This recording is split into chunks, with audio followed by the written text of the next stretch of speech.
చిన్నమా promo మామూలుగా లేదు భయ్య, ఒక్క మాటలో చెప్పలేనమాట. రోహిణి అయితే మొత్తం విష్ణుప్రియ బతుకు బయట పెట్టేసి, లేకపోతే ఇప్పుడు అందరినీ ఏదో తోసేశారు ఆటోలోంచి. లాస్ట్ టాస్క్ ఎవరికి వెళ్తే వాళ్ళే మెగా జీప్ అని ఏదో టాస్క్ పెట్టాడు బిగ్ బాస్, రెండో టాస్క్.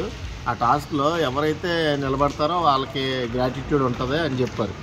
చెప్పినప్పుడు అందరం చూస్తారు. మరి విష్ణుప్రియని కూడా అలాగే లాగి చింపి అవతల పడేయాలి కదా, ఈజీగా గివ్ అప్ ఇవ్వకూడదు కదా. అదే అంది రోహిణి. సరే మీ ముగ్గురు ఎలా ఆడతారో నేను చూస్తానని వచ్చేసిన తర్వాత యష్మిని టార్గెట్ చేశారు.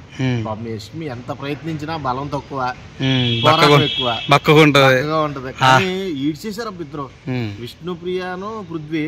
ఏంటంటే గేమ్ వరకే చూద్దాం, నో ప్రాబ్లం. కానీ వాళ్ళిద్దరే ఎందుకు టార్గెట్ చేయాలి? అర్థమైందా? లేడీస్ ఇద్దరిని ఒకసారి తోచేవచ్చు, వీడు మగోడే కదా. ఆ టైప్ లో కూడా ఆడితే బాగుందని నాకు అనిపించింది. యష్మి మటుకు బాగా హట్ అయింది. యష్మి పాపకి కొంచెం ఇగో ఫీలింగ్ వచ్చేసింది మాట.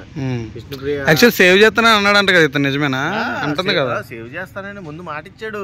మరి ఏ గేమ్ లో ఉన్నా నేను సేవ్ చేస్తాను నిన్ను అన్నట్టుగా మాటిచ్చాడు. మాటిచ్చి మాట తప్పాడు. అంటే గేమ్ పరంగా మాటిచ్చుకోవడాలో తప్పడాలో అయిన మామూలే గానీ అక్కడ నమ్మింది గట్టిగా. విష్ణుప్రియను కూడా అటాక్ చేయాలి ఈయన. అర్థమైందా? ఎవరిని వీలుగా ఉంటే వాళ్ళని బయటకు తోసేసేలా ఉండాలి, అప్పుడు జెన్యున్ గా ఉండేది. ఇప్పుడు రోహిణి సరే ఆ మాట అనేది వెళ్ళిపోయింది. విష్ణుప్రియ అంద కదా, యష్మి బయటకు వచ్చేసిన తర్వాత మీ ఇద్దరు ఎట్లా ఆడతారో చూస్తాను, లాక్కోవాలి, పీక్కోవాలి, మేము మమ్మల్ని ఎలా చూసారో అలా తోసుకొని మీరు బయటకు రావాలి, మీరు ఈజీగా గివ్ అప్ ఇస్తే మేము అంతా ఫేక్ ఆట ఆడుకుంటాం అన్నప్పుడు వాళ్ళు ఎందుకు చేస్తారులే రోహిణి యష్మి అంతే. నువ్వు రోహిణి ఇందాక నుంచి చూస్తున్నా, నీది నువ్వు చూసుకో, ప్రతి దాంట్లో ఏలేడుతున్నావు, నీ క్యారెక్టర్ ఏంటో నాకు తెలిసిలే అంటాం. క్యారెక్టర్ అనేసరికి మండిపోయింది ఇంకా రోహిణికి, మామూలుగా ఇవ్వలేదు భయ్యా. విష్ణుప్రియ పరువు తీసేసింది. అంటే ఫస్ట్ ఇలా లంచ్ చేసేటప్పుడు చెప్పుకున్నారన్నమాట, ఫస్ట్ నిఖిల్కి ట్రై చేశాను ఒప్పుకోవట్లేదని, ప్రతి అమాయకుడు కదా వాడికి ట్రై చేశాను అని చెప్పింది ఒకసారి. అదే పాయింట్ గట్టికి ఇచ్చి పడేసింది. నీ క్యారెక్టర్ ఏంటో నాకు తెలుస్తుంది, నువ్వు అన్నావు కాబట్టి క్యారెక్టర్ గురించి చెప్తున్నా. ముందు నిఖిల్కి ట్రై చేశాను, ఆడు ఒప్పుకోవట్లేదు, పృథ్వీ దగ్గరికి వెళ్ళాను అన్నావు నువ్వు అనేసరికి నిఖిల్ బెజాలనిపించింది. అది నిఖిల్ చూడు, మీరు కొట్టుకొని కమెడియన్స్ చంపేస్తారు ఎందుకు మీరు అన్నట్టు. మరి పాపం నిజంగా వాడికి ఏమీ తెలియదు హౌస్ లో, కొన్ని అసలు తెలియదు, వాడిని లైన్ వేసేది తెలియదు. యష్మి ఏమో మొన్న ఆడిని లైన్ వేసి ఆడిని బ్లేమ్ చేసింది. ఇప్పుడు విష్ణుప్రియ ఫస్ట్ నేను ఎలా చేసినా ఇరికించిపోయింది. అమ్మా ఈ బాధలు అసలు పగడు కూడా రాకూడదు. మా నిఖిల్ బాబుకే వస్తున్నాయి వరసెట్టి. పాపమాడి ఎలా తట్టుకుంటాడు అంటాడు, అసలు చిన్నగుండే సెన్సిటివ్ గుండేది, ఎలా తట్టుకుంటాడు ఏమో గానీ ఇక బ్లర్ అయిపోయి ఇలా చూస్తున్నాడు.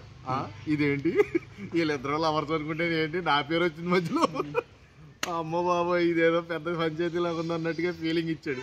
ఈ వీక్ ఎలిమినేషన్ అయితే ఎవరు ఉంటారు అన్న? ఎలిమినేషన్స్ లో మాక్సిమం యష్మి పృథ్వీ ఉంటారు, ఎందుకంటే వాళ్ళే ఉన్నారు కాబట్టి మోస్ట్ ఆఫ్ ది పీపుల్. వీళ్ళు ఎవరు లేరు కాబట్టి వాళ్ళిద్దరిలోనే ఒకరు అయితే ఎలిమినేట్. డబుల్ అయితే ఇద్దరు కూడా డేంజరే, డబుల్ అయితే ఇద్దరికి డేంజరే. ప్రేరణ ఓటింగ్ మామూలుగా లేదు బస్సు బయట. ప్రేరణ ఏంటంటే ఆ చిలిపి చేష్టలోనూ చిలిపి మాటలు తప్పితే, కొంచెం స్వార్థం తప్పితే అంతకు మించి చెడేమి కనబడలా ప్రేరణలో. అందరు కూడా ఆడియన్స్ కూడా చెడు కనబడట్లేదు, బాగా సపోర్ట్ చేస్తున్నారు ప్రేరణ. ఓవరాల్ గా ఈ బిగ్ బాస్ లో టాప్ 5 లో ఉంచుదామనే చూస్తున్నారు ఖచ్చితంగా. నాకైతే కొన్ని విషయాల్లో ప్రేరణ నచ్చలేదు.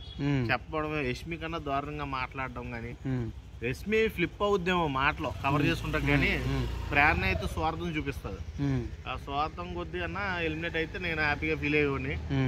ఎందుకంటే మన స్వార్థపరులు అంటే పెద్దగా నచ్చదు నాకు, నా పర్సనల్ ఒపీనియన్. కాబట్టి యష్మి ఫ్లిప్ అయితే అయ్యింది కానీ ఆటోమేటిక్ బాగా ఆడుతుంది కసిగా.